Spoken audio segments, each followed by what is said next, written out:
顯赫嘅成就得嚟不易，更應該悉心守護。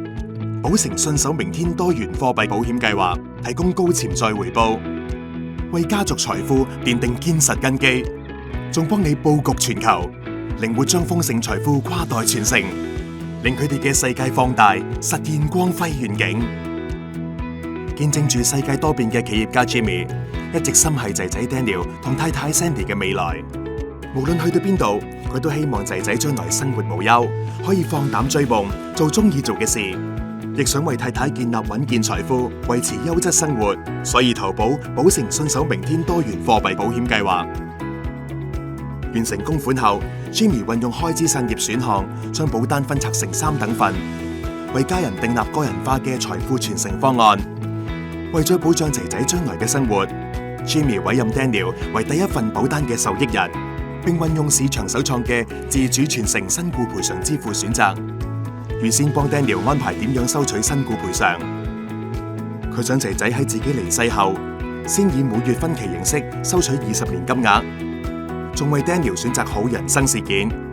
當 Daniel 一到65歲，就可以一筆過攞到身故賠償餘額，咁就可以確保仔仔有固定金額，長期保持財務穩健去過優質生活。Jimmy 透過第2份保單，委任 Daniel 為後續持有人同後備受保人。等佢可以接管保單，為延續恒久家族財富鋪路。家族有腦退化病史嘅 Jimmy 明白照顧患者並唔容易，所以委任 Sandy 為第3份保單嘅後續持有人同後備受保人。仲透過計劃特設嘅無行為能力選項保單權益轉讓，委任 Sandy 為指定持有人。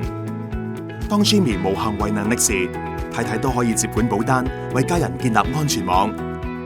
Daniel 25歲，想自由追夢，為咗令佢唔使擔心生活開支 ，Jimmy 運用市場首創嘅自主入息選項，喺 Daniel 大學畢業後第1年俾3萬美元仔仔，並因應通脹每年增加3%。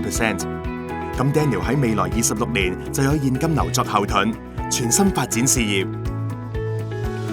71歲時 ，Jimmy 因腦退化症而失去行為能力 ，Sandy 成為保單新持有人。令保單無間延續。呢個時候，第3份保單嘅預期非保證總現金價值已超過160萬美元。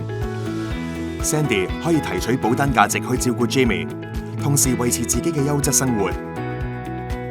Jimmy 喺86歲不幸離世。第1份保單 ，Daniel 每月可以攞到9126美元嘅身故賠償，確保有固定收入作為家庭開支。15年後，Daniel 達到65歲嘅指定人生事件，連埋累積利息，可以一筆過攞到剩低嘅身故賠償。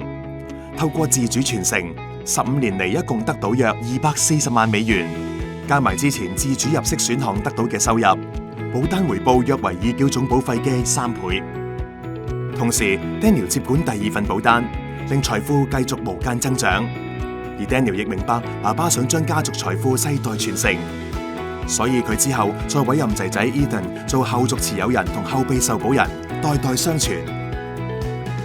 Ethan 喺爸爸80歲離世後接管第2份保單，預期非保證總現金價值已近2900萬美元，約已繳總保費嘅24倍，創造豐盛財富。